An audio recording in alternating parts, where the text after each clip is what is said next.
Good morning students. Next JEE Mains 2025 का question answer discussion session में ये friction से क्वेश्चन पूछा गया है। एनएलएम और फ्रिक्शन दोनों बोल सकते हैं। क्लास 11th टॉपिक है ये। देखते हैं क्वेश्चन पर के क्या है। A block of mass 25 kg is pulled along A horizontal surface by a force at an angle of 45 degree. एक ब्लॉक है जो एक हॉरिजॉन्टल सरफेस पे रखा गया है, वो एक फोर्स से पुल्ड किया जा रहा है at a 45 degree with the horizontal. The friction coefficient between block and surface is 0.25. Friction coefficient 0.25 है, तो हमें displacement of block is 5 meter, then work done we have to calculate.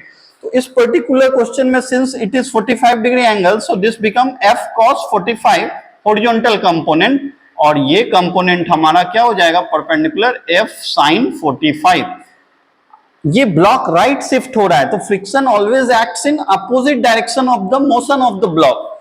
यहाँ पे बॉडी का वेट किधर एक्ट कर रहा होगा, डाउनवर्ड, और एक और फोर्स जो एक्ट करता है न्यूटन्स थर्ड लॉ से, दैट इज नॉर्मल।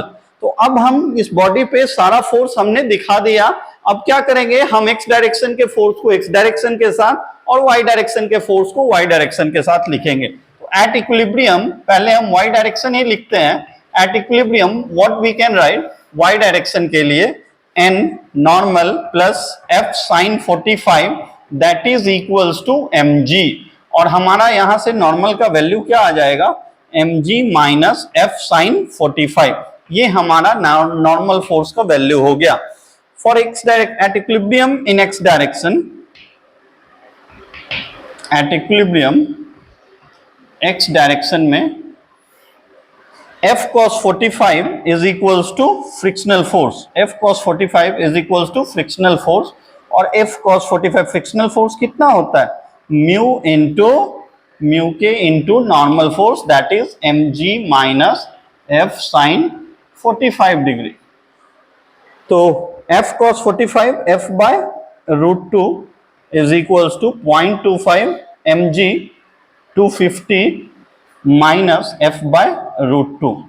तो इसको जब हम सॉल्व करेंगे दिस इज 4, क्या हो जाएगा ये वैल्यू अगर हम सॉल्व करने जाए तो F by root 2 is equals to 250 by 4 minus F by 4 root 2। जब इसको इधर लाएंगे हम तो F by root 2 plus F by 4 root 2 is equals to 250 by 4। तो 4 root 2 is the LCM, 4f plus f is equals to 250 by 4, 4 cancel, 5f is equals to 250 root 2, so force is equals to 50 root 2।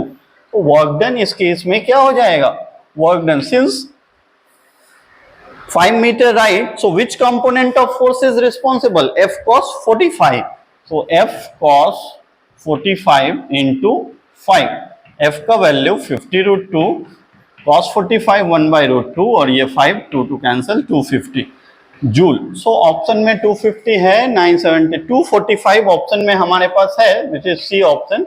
तो इसलिए क्योंकि g का value जब हम 9.8 use करेंगे तो answer 245 आएगा। हमने यहाँ कैलकुलेशन को सिंपल करने के लिए 10 किया है इसलिए 250 आया, राइट। Thank you.